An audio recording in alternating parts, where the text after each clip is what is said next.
Olivia, Gothamgeekgirl here. Pleasure to meet with you. You too. Nice to meet with you.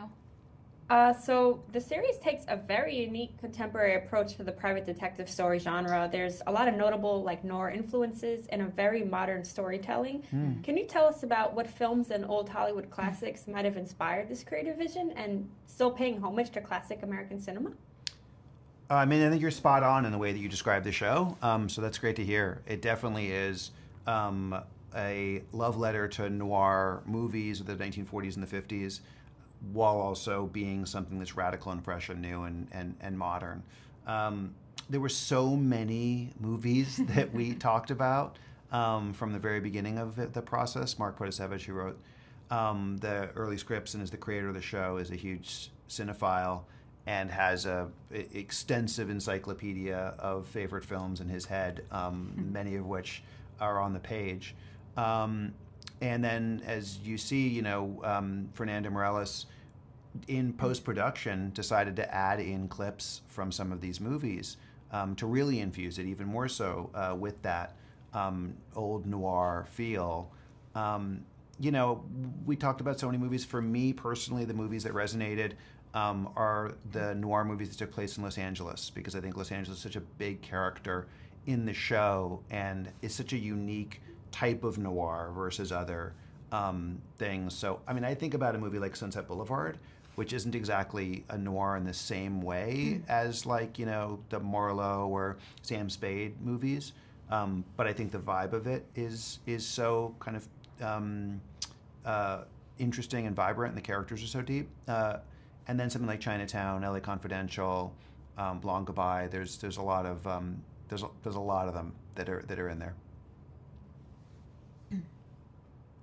And who made the decision for Private Detective John Sugar to be a film buff? And how does this kind of tie into the film's noir themes? I really appreciated that aspect. Yeah, that was also Mark Protasevich. As Simon said, Mark is a incredible cinephile, and this show is very much a love letter to old movies and everything Mark loves in cinema.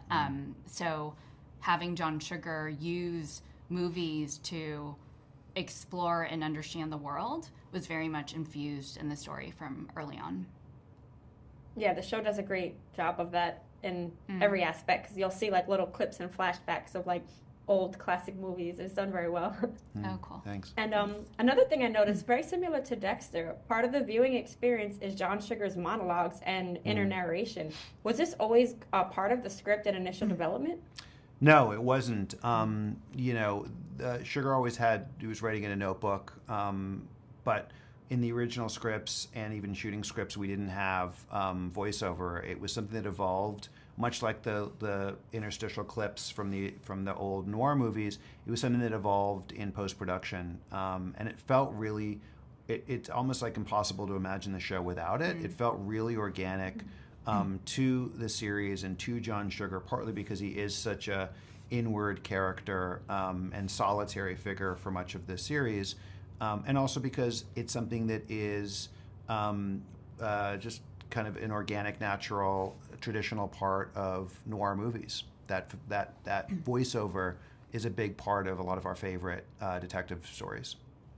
Yeah, I think it all ties together, like his personality and how he's very detailed, and he can notice very minute things that most people won't notice.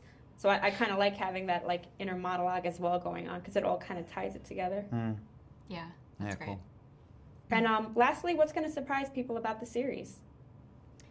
Without spoilers. I think through the course of looking for Olivia Siegel, the primary case in the show, really the question underneath the entire thing is, who is John Sugar?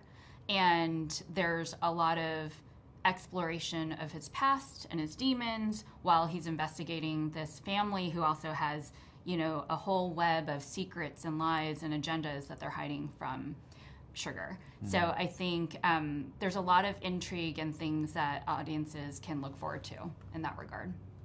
Great. And they're definitely going to be blown away. Thank you so much for taking the time. Thank you. Thanks so much.